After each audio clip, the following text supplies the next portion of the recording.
This is an interview with Jean Norman, August 23rd, 2013, at the Crest Foundation. Interviewer, Liz McEnaney. And we're rolling. Okay. We'll just hit it. So, Jean, can you talk about the importance of making the LPC chair a full-time position? What impact, if any, did it have on the way the LPC was perceived within the administration, and what impact did it have on the day-to-day activities of the staff? So just to quickly repeat what Anthony said, if you can somehow incorporate that question into your... Oh, that question's the longest question I've heard in a long time. Well, let me start a little differently, and you can edit however you can. First of all, I want to say good morning. Good morning. This being the 23rd of August in 2013 means that roughly 30 years ago, I started at the Landmarks Commission. And your question is, what was the effect of having a full-time commissioner at the Landmarks Commission heading it up? Well, I was the first one, so there's not a history trail to look at to say so-and-so did it this way and so-and-so did it that way. That was one of the conditions I felt was very important in accepting the job. I thought that the commission needed to be run on a full-time basis in order to gain more respect from the community, more respect from the real estate community. I'll call them the opposition because often they were. And within city government, this Landmarks Commission was always a kind of stepchild. I didn't know a lot about it, but I knew that much about it. And I thought by having it become a full-time position, maybe some of that could be turned around. And I believe it did turn around. My coming there on a full-time basis allowed the staff and the management of the commission, senior staff, to interact on a daily basis when they needed to with the chairman. I thought that was a useful thing. And do you think that perceived the way the LPC interacted within the administration, that suddenly it was less stepchild and that the LPC was more of a force to contend with? Yeah, one of the benefits of having a full-time chair there was that that chairman, or chairperson I should say, could establish relationships at City Hall and in other agencies because they're there all the time. Unfortunately, if you're a part-time person and you have other duties and responsibilities and you just kind of arrive at the commission for a hearing or a designation, which is all important and worthwhile doing, you're not there enough to do all the other little, chores that have to be done to keep everybody aware of what the commission's doing and how it's doing and so on. There's also a need to make sure that the right kinds of connections are available with people in government, like when the commission designates something. There has to be a follow-up by, nowadays, the council. When I was there 30 years ago, we had to report to the Board of Estimate, which was made up of the mayor, the controller, the president of the city council, and the borough presidents. So you had to know these people because they would vote to affirm a designation. And what better way to know them than to appear in their office from time to time or have their staff come by or visit with their staff to get to know them and they know you. Great answer. What do you see as the key designations that happened during your term as LPC chair? Well, that's a tough one because there's so many designations, but a couple do stand out. Could you just repeat the question, sir? A couple do stand out as being important and key designations that happened during my tenure, which is the gist of your question. The first one I think that I'd like to say something good about is the fact that I believe it was the first time the commission ever did this. We designated a property the same day of the designation hearing. This is a property called the Normandy Apartments on Riverside Drive. on the Upper West Side. And this is before the Upper West Side Historic District had been created. And it's a very outstanding building, takes up the whole block front. It's a large sort of neo-Renaissance looking structure, very impressive. And there was a problem with windows being changed. And in order not to have the window situation get out of hand and take months for the commission to work before it made a decision on whether or not it should be a landmark, I and others thought it was important that we call a public hearing for this property. And out of the public hearing, the testimony was very clear to say that there was a group in the building that wanted to change to full plate glass windows, and the building had some very nice casement windows. And I thought that if we could, we ought to designate it right there on the spot. And sure enough, there was enough consensus among the commissioners that we did that. So that's one designation that I look back on and think, wasn't that a good thing? Another one on a very personal level is 346 Broadway. This is a city-owned building, and it had been used by the city as a courthouse, as a training session, as a warehouse, you name it. It originally started out as an insurance company facility. And when I was 18 years old, I decided I wanted to join the Marine Corps.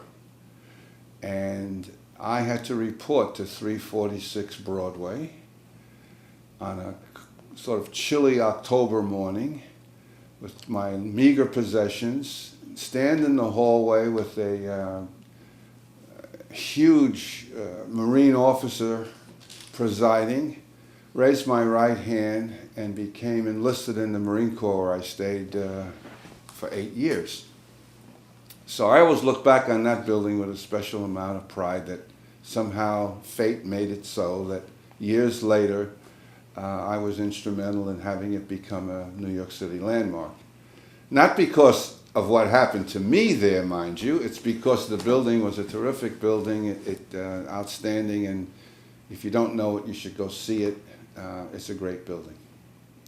So those are two things that stand out in my mind. There are lots of others, but those are two that stand out in my mind. And the last one I'll talk about is the Cody Rizzoli designation. This is a little complicated, and I'm going to truncate it. Anybody really wanting more information has to look at the written material that the archive is maintaining. But this is a property that the commission heard about and held some public hearing, I believe, prior to my coming to the commission. However, while I was there, a former staff member named Andrew Dalcart did some research on his own after he left the commission and discovered that the Rizzoli building, the Cody building actually, contained some unique glass windows which were produced by the Lalique company and covered with grime now, or then at the time, and one could see how important and significant and outstanding a characteristic this building had, those windows.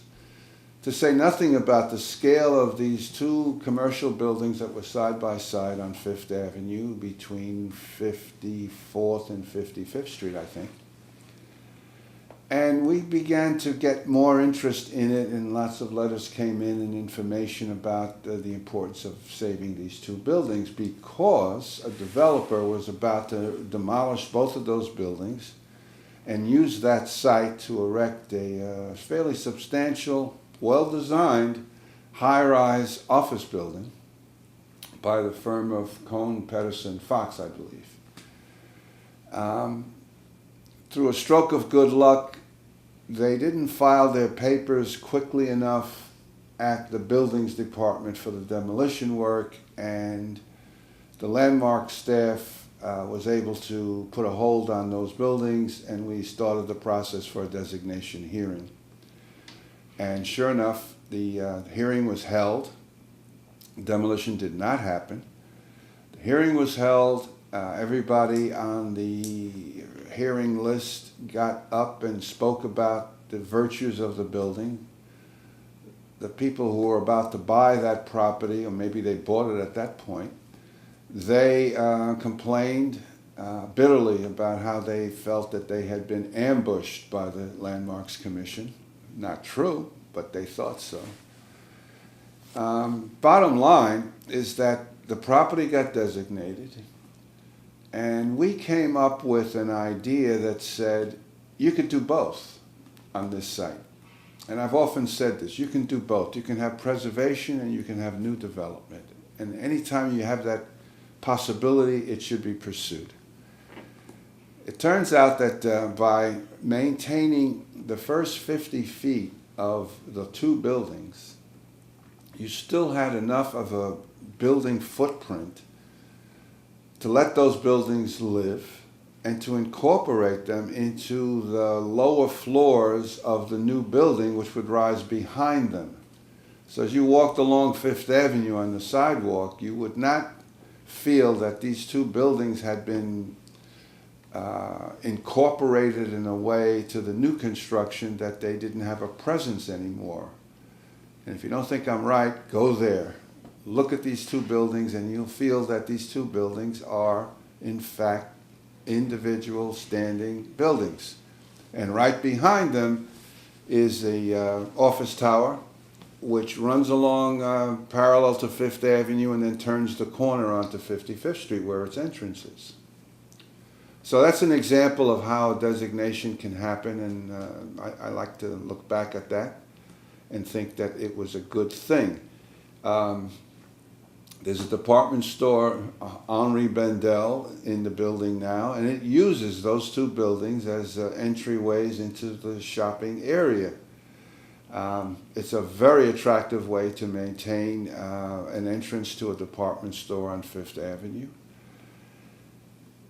And here again, if you don't think that's a good idea, you need to go see it. It really, really works. So let's take a little break. All right, Excellent. great. Okay, we're back. Can you talk about how real estate pressures in Midtown led to the formation of the Cooper Committee and the subsequent role that this committee played? Sure, I can talk about the pressures of the 80s, not only in Midtown Manhattan, but throughout all of Manhattan and into some of the particular sites in the boroughs. And that pressure kept mounting during the 80s. New York was on a high. And developers were trying to develop cracks in the sidewalk, I used to say. That's a little over-dramatical, but there was a lot of work going on. And the fact that this Cody Rizzoli property that I mentioned earlier was viewed by the real estate community as an ambush by the Landmarks Commission, which it wasn't, but it was viewed that way, heightened the need to make sure that the Landmarks Commission was acting fairly. Of course, I thought it was always acting fairly, but there were others who felt that it wasn't acting fairly.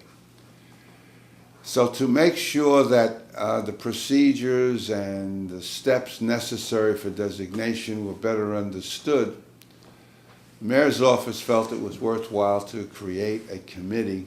It became known by its chairman's name, Alex Cooper. It became known as the Cooper Committee.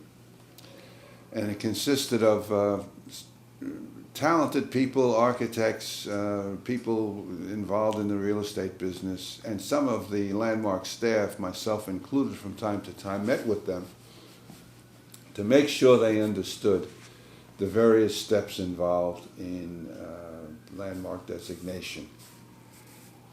And it turned out that they had some suggestions, but the best suggestion they had was that the Landmarks Commission should be given a greater budget and have more people, because without money to invest in doing its work and people to get the reports done and the research done, we would always find ourselves running to the potential demolition of an important building, and that just did not make sense. So the commission, with the help of City Hall, after hearing some of that, began to improve its own status. We got an increase in our budget, so much so that in short order the budget was allowed to hire double the staff, actually. And there was talk about moving us into better quarters. Now, that came about, and I can talk about that later, but that came about because we lost our lease on Vesey Street. I look back on Vesey Street as being a starting point of the commission, and very inadequate, not being able to hold us in a way, to house us in a way that made sense. And later we got into a much better situation at 225 Broadway, and I think that did a lot for staff morale, for the community's morale when they came for public hearings, and for the whole tenor of the work that the commission was doing became much more professional, much more with it. Of course, in the 80s, we didn't have computers. They hadn't come to us yet. Well, they didn't come to many places around the city. So that was a factor that made things continue to be a little slower. I wish we had had the technology that's available today. It would have helped a great deal. Great answer. So moving on to talk more about the religious property issues. You had your hands full during your tenure with issues relating to religious properties. Can you talk about the efforts to defeat the Flynn-Walsh bill and the importance of that ruling? Shortly after I came to the commission in 1983, there was a movement by the religious community who had been trying unsuccessfully up to that point to have religious buildings become exempt from landmark designation. And they were able to convince two people in the legislature in Albany, a gentleman named Flynn and a gentleman named Walsh, to introduce a bill for consideration by the Assembly which would make landmark designations unavailable on religious properties. As you can imagine, the preservation community felt very threatened, and the loss of the potential loss, actually, of religious buildings from being protected by the landmarks law was of deep concern. Through the help of the Municipal Arts Society and some of the other preservation groups like Landmark Conservancy, there was a visitation, I'll call it, planned up in Albany to show support for keeping religious properties within the designation purview of the commission. And the Municipal Arts Society, through Fred Pappert, I believe, did a wonderful thing in getting a lot of attention brought to this visitation by inviting Jacqueline Kennedy Onassis to come along. And I had the distinct pleasure of spending a ride up to Albany sitting alongside of Jacqueline Kennedy Onassis. I have to tell you, the ride to Albany, which I've taken many times on the train since then and before, is pretty boring. And if you're on the right side of the train, the proper side of the train, you get to see the Hudson River, and often, if you're not, it just looks like Rust Belt all over again. But what a wonderful day that was, sitting next to Jacqueline Kennedy Onassis and exchanging first small talk, I must admit, but then substantive talk about how we would conduct ourselves at the press conference which was going to be held in Albany, and why the Flynn-Walsh bill was so dangerous, and making sure that Mrs. Onassis was able to meet a lot of the legislators to make it very clear that their voting for this would not be one of her favorite things to happen. And we went through that day basking in the glory of Camelot in a way. And sure enough, the Flynn-Walsh bill was rejected, withdrawn, and put away. So I count that as a big success for the New York-based preservation community, and how it was able to mobilize, work with the Landmarks Commission, had the support of the mayor, who came down to Grand Central. In those days was the taking off point for the train ride to Albany. It's now in Pennsylvania Station. And the mayor and lots of other elected officials were there cheering us on, and they weren't there when we got back, I have to say. A little bit of a shortcoming, but I know their support was with us 100%, and that was very gratifying. Wow, Gene, I can't imagine a train ride with Jackie Onassis. It's absolutely phenomenal. Is your voice coming through on this? Yes. You're going to keep her voice asking questions? Yes. So then why do I have to incorporate it? Well, Because who knows what we're going to use in the future, you know. Yeah, ideally, if there were ever an exhibition, no one wants my voice in it. They just want your voice. So. Yeah, we're so talking. I'm off camera. I'm just more of a prompt to get you to say kind of what you want to say. The But, wonderful yeah. things you're saying. Yeah, Well, because this is just yeah. purely archival It's- footage. At It's this all point. archival. Yeah. I didn't know if you wanted to touch upon St. Bart's, and just thinking about talking about the Flynn Walsh, if you wanted to talk about how St. Bart's related to Flynn Walsh. Yeah. Well, I do, and I'm going to expand that and talk about the busyness of the commission at that time. For the response Let's to. take a break for a second. Okay, You can grab yeah. some water and okay. Just to let you know, I am rolling again. Let me just give a clap. Well, I just have a quick question for you. Do you want to go into what you're most proud of, what you regret, or do you want to respond to the criticism and talk about St. Bart's? No, let's talk about St. Bart's. Okay. Let's talk about St. Bart's. It's worthwhile coupling a discussion about Flynn Walsh bill and its demise to an application which the commission spent, I think, close to 2 years resolving and investigating and taking public testimony about, and it's the famous St. Bart's case. We got an application shortly after I came to the commission. I believe it was in the beginning of 1984, for a new building to replace the community house of St. Bart's on Park Avenue and 51st Street, between 50th and 51st. Now, if you don't know the building, St. Bart's Church, St. Bartholomew's Church to be more correct, is a wonderful Byzantine-inspired building with a glorious dome. And it was designed by Bertram Goodhue, a well-known architect who did a terrific piece of work on that site. And St. Bart's is part of the Episcopal Diocese here in New York City. After it was built several years later, in keeping with the texture of the facade, the decorative elements, the Byzantine features, a community house was erected, not at the same time as the church, but later, and coupled with the church.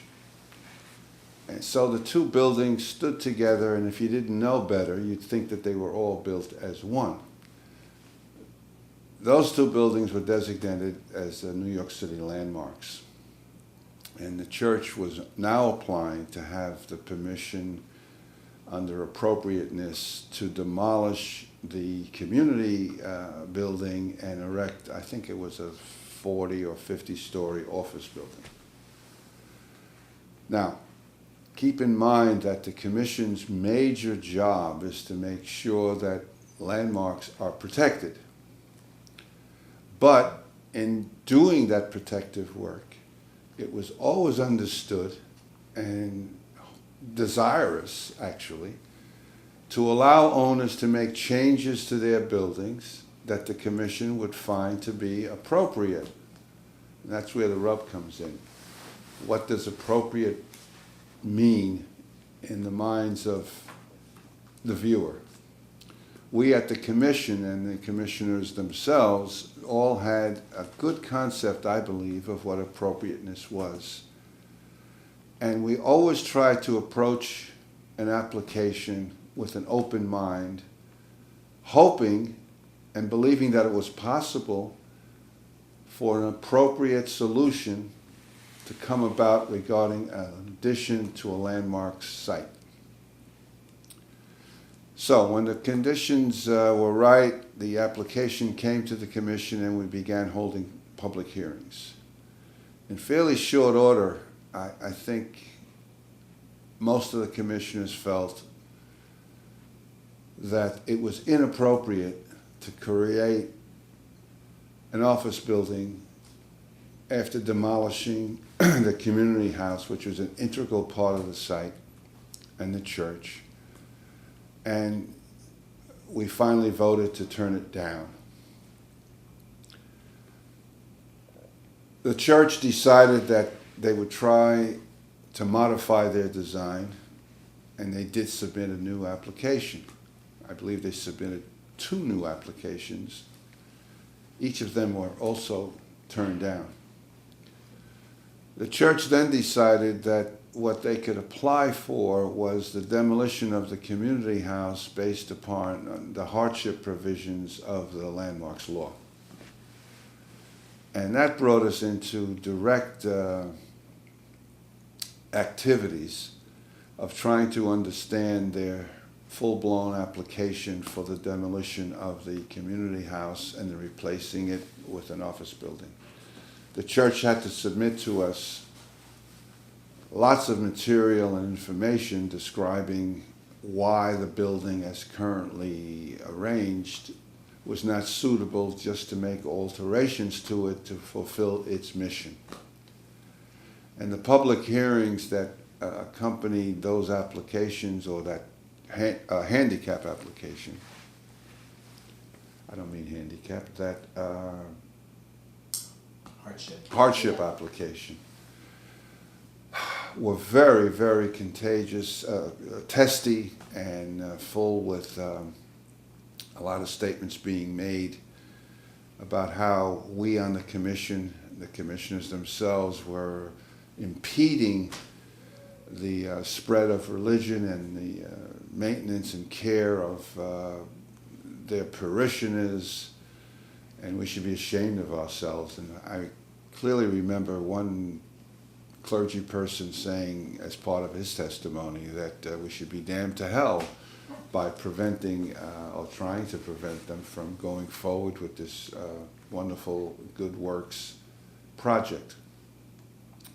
Well, it was important for the commission to prepare itself to respond to all of the claims in the hardship application, and luckily we were able to call upon the city of New York, and here again it's a case where the commission's relationship to other agencies comes into play.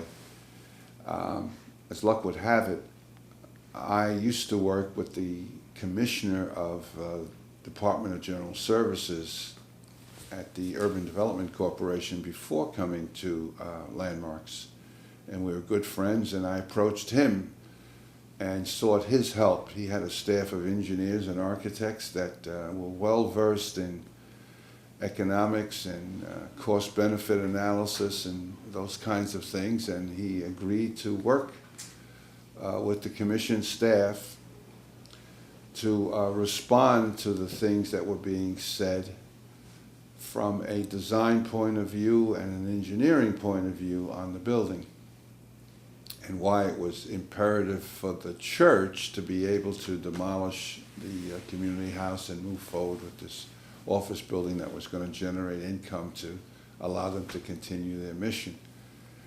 In addition to that, in order to make sure everybody understood the cost of repairs to the building, I was able to get a well-known building exterior restorer to participate on a pro bono basis, because the commission didn't have within its budget monies to retain somebody, to go over the estimates that were submitted by the church and to verify whether or not they were reasonable or inflated. As it turns out, on both cases, the commission received reports back from these two pro bono sources, one the City of New York and one a private contractor, that the material being submitted to us by the church was inflated, and that the cost of making changes to the building and repairing the building to make it more suitable for what the church said it wanted to do on the site could easily have been done. I think it was a case of their submitting prices in the range of $6 million versus our estimates talking about $3 million. Big difference. So we turned it down. And they proceeded immediately to go off to court. And the court that they chose to go to was the federal court.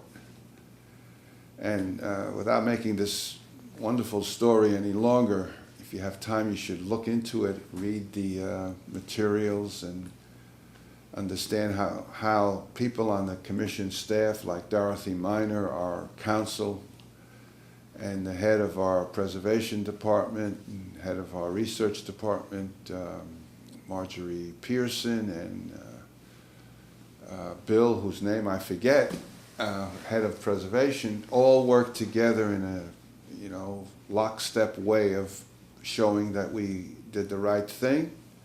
And the public and the press even thought that we did an even-handed approach to this. So when it went to court, we all were on tenterhooks trying to see if we would win in court. And years later, I guess almost towards the end of the 80s, we got a court decision from Judge Rizzo, federal judge, saying that the case was handled properly and that the addition could not go forward as requested under the hardship provisions. So it was a tremendous victory. And part of that had to do with the arguments that were raised during the Flynn Walsh situation, but most of it, almost all of it, was dependent upon the hard work of the commission, the City of New York, and all of the other people who were on our side, so to speak, helping us get it done. Great. Do you need a water break after that one? No. Okay. I'm on a roll now. You Let's are go. on Let's a roll. go. Let's go. Okay, so what are you most proud of having accomplished as LPC chair? I think if anyone asked me what I am most proud of accomplishing as the LPC chair, I'd have to say that list could be long, and I'm not a person who's a braggart, so I'm going to tailor it down to just a few items that made me feel good, and from what I could tell from the press and people who follow the commission closely from the communities would agree with. One of the things that the commission did, I believe, was to tackle difficult situations head on. We didn't try to shrink away and say, oh no, we can't handle that, we won't do that. So simultaneously, we had to take care of St. Bart's, we had to take care of Cody Rizzoli, we had to take care of the Broadway theaters. We had to move our office 3 times because of losing our lease and waiting to find a new place, and we were in interim quarters and never missed a beat We conducted ourselves as if we were always open, and we were. We never postponed a public hearing or a commission meeting. So those are the things that I look back on and think that it wasn't a bad run. We did our job. It could have been better, I suppose. But given what the circumstances were, I think that anyone who's being objective would say that, yes, you did a good job and it was terrific. There is, however, a fly in the ointment. Doing all those things meant that we weren't able to keep up with the designation flow in a way that kept pace with prior years and prior chairpersons. And that was too bad. It's a shortcoming. Of course, when you understand how the commission operates, you have to take into account that Ladies Mile, the research and the other things done to prepare for that all happened on my watch. The Upper West Side public hearings and investigations all happened on my watch. The designations, though, happened on the succeeding chairman's watch, so I didn't get credit for that. I'm not being a crybaby, but I think I should have gotten some credit for at least setting the stage for that. But that's the way the commission works. Each chairperson is always subject to taking advantage or getting the benefit of his predecessor's workload maturing enough after the predecessor left. And the new person, a new chairperson, comes in and takes advantage of that in terms of the record keeping that some people like to keep. Great. Do you want to take a breather or just keep No, going? let's keep going. Okay. You hit upon the response to criticism, so we're done with that. Actually, let me just pause the cameras for a second. So I started a new file. Okay. Those are the two Excellent. key things left to cover. Let me just clap. Gene, do you want to touch upon the Tony Tong incident? An interview of this type would not be doing justice to my tenure without having to talk about what happened regarding the New York Public Library application and what people have come to call the Tony Tong affair. Just the background of that, one has to keep in mind that Tony Tong was on the commission prior to my getting there. He's an architect, designer of, I would say, a lot of talent. And Tony was an intelligent, contributing person on the commission during my tenure there with him. And I thought of him as a friend, and I believe at the time he thought of me as a friend. And what happened is a shortcoming on the part of everybody involved, I suppose. But it happened, and Tony was removed from the commission and not reappointed. Now, let's talk about what led to that. The Public Library on 42nd Street made an application to the Landmarks Commission because it's a landmark building, and Bryant Park, right behind the library, is also a landmark site. The application was in two parts, so to speak. One part was to allow underground stack areas to be built in Bryant Park, connected to the library as a repository for some of their material and manuscripts and books, underground in a safe environment. And at the same time, it was thought that by erecting one or two restaurants in Bryant Park, west of the rear wall of the library, but not touching it, would be a good thing to do to bring in more traffic into Bryant Park and to make sure that Bryant Park stopped being a place where drugs were being sold, a place where people felt unsafe, and a place where there wasn't much activity going on in terms of being able to get a cool drink or a hot dog or anything in Bryant Park at that time. Well, the commission looked at the application that came in. We deliberated upon it, and immediately we found that the underground stacks, the creation of an underground stack area was not a problem. We felt that the design for that and the reconstruction of the lawn areas and paving areas and so on could all happen without any lasting effect, and could be repaired and just reworked and still get the proper facilities underground.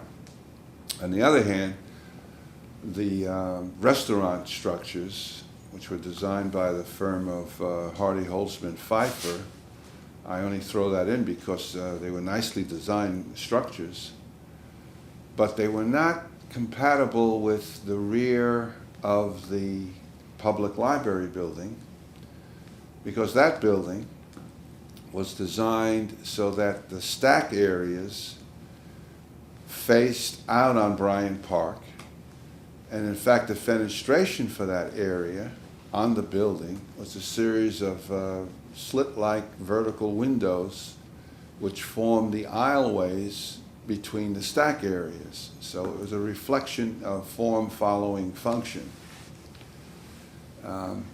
like many other parts of the library building. It's a wonderful design.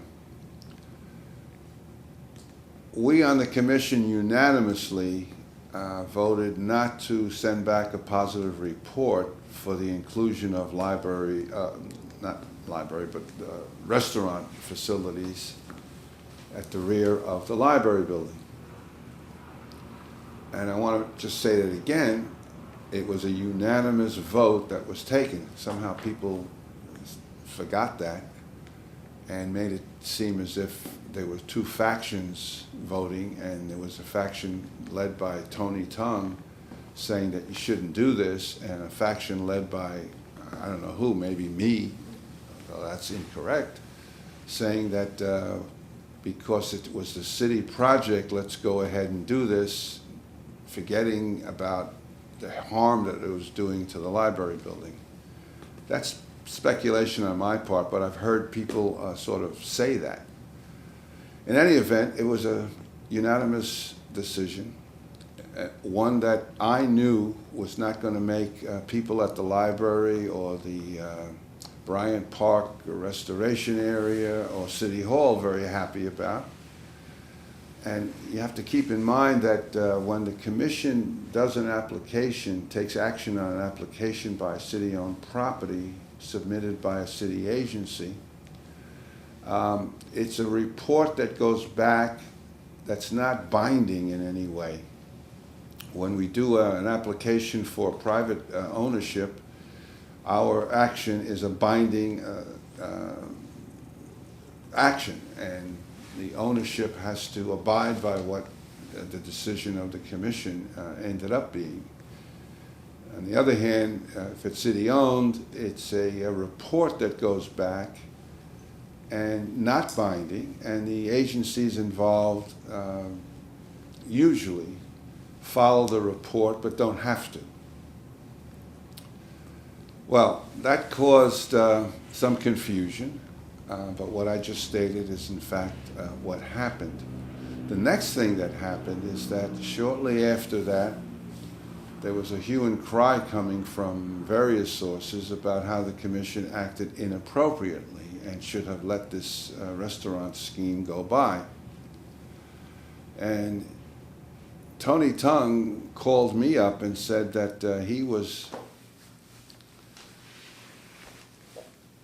had prepared a letter signed by him, explaining the position of the commission as to what happened.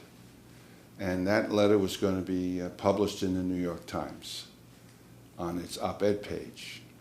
I told Tony that I didn't think that was the proper thing for him to do as a commissioner, and that if there's a response that we have to make to the New York Times or anybody else, it has to be done through me and my office as chairman at the commission.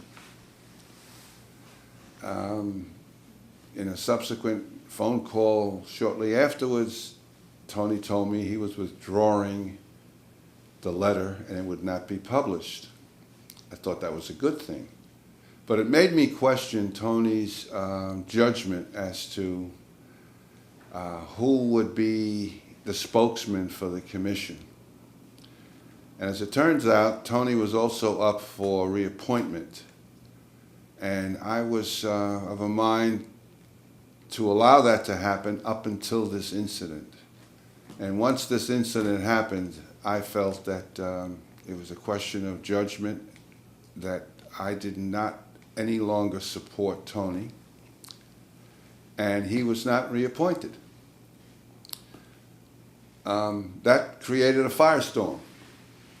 For reasons still unclear to me, there were certain factions in the community and elsewhere who felt that Tony had been abused and that they didn't understand why he wasn't appointed.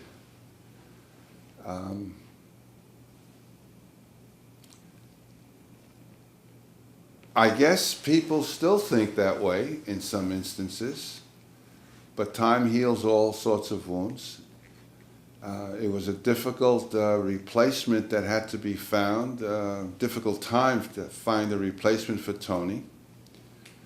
And a replacement was found, a landscape architect from Staten Island, and that was one of the requirements that we needed to fulfill in not reappointing Tony. We needed a person from the borough of Staten Island. The makeup of the commission is such that we must have at least one person from each of the 5 boroughs. And we were able to find a landscape architect that served very well on the commission. And Lee Weintraub is his name.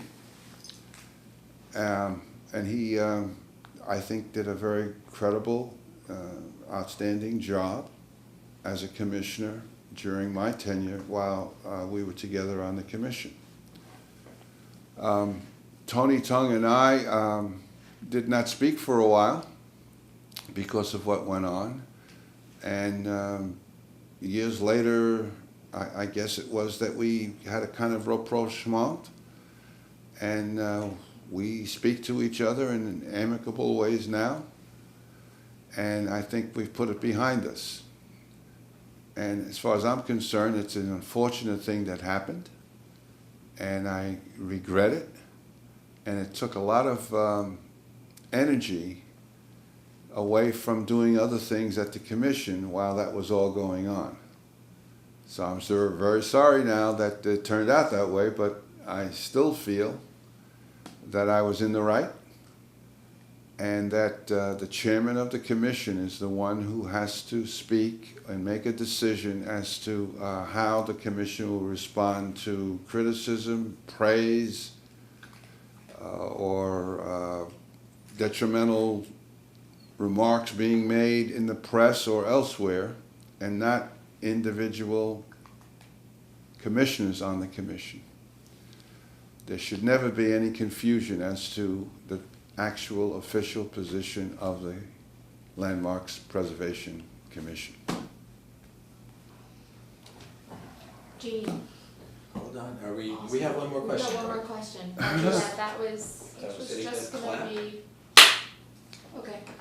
Just touching upon, you at the beginning, we started to discuss whether we wanted to talk about future questions, but you started to respond to the question of what should the commission do moving forward. Based on your experiences as LPC chair, what direction do you think the commission needs to take moving forward?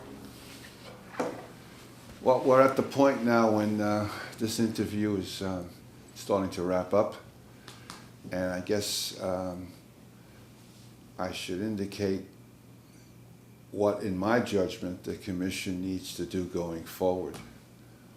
And I have to say that I have observed the Commission from a distance most times since I left the Commission. I did appear as a speaker offering testimony on a few occasions in that period, and will in future periods if necessary, to support the Commission's work and to also point out how it could do a better job.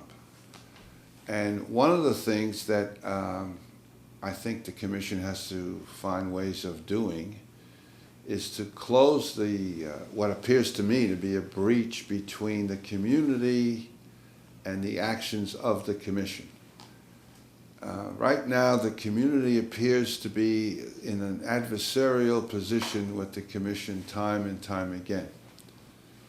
And it comes about because of a lack of understanding on both parts. The Commission doesn't really understand the community when it raises issues, and the community doesn't understand the Commission when it tries to go about its work in ways that it can accomplish its work. So that needs to change. I think during my tenure, one of the things that I felt was very important and could always call upon was community support for what we were doing.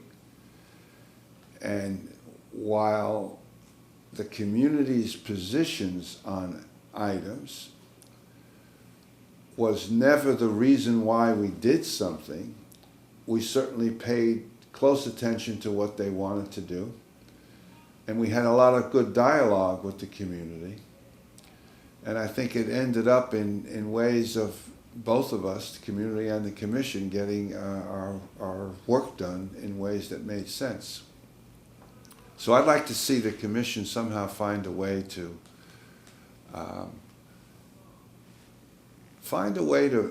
make the community believe that it supports the Commission and the Commission supports the community desires. Some of this revolves around designations and how slowly it takes and how designations are resolved and identified, and some of that has to do with resources that come to the Commission. And what better way to have more resources come to the Commission than having an active community put pressure on the mayor's office and whomever else, management and budget or whatever you want to call it, to give more attention and money to the Landmarks Commission. So the Commission would benefit by having an active community supporting it when things are necessary and needed. In addition, in order to get designations approved through the council now, it's always wonderful and good to have a community actively approach council members and get them on the side of the Commission, and not just sit by and say, oh, well, we're not interested in that. And so that's one thing I think that work should be done to bring those two points of view closer together. I also think that the Commission has to continue trying to find ways to broaden its outreach in general. I think that it needs to, whenever possible, get more diversity among its membership. It needs to get younger people involved. And I think that it has tried and must continue to try to get the Board of Education, or the Education Department, I guess it's called now, to help get the young students of the city to become more knowledgeable about the landmark process, because after all, most of what we're doing for the future. We are safeguarding our history and our architectural treasures for the future. What better way to do that than to make sure the future is more aware of what's going on and begin to play a role as early as possible. So I would hope that going forward that those two areas get worked upon and there's an improvement in both of those two areas. Great. I'm talked out. Gene, we've covered everything. Great. This was fantastic. Thank you.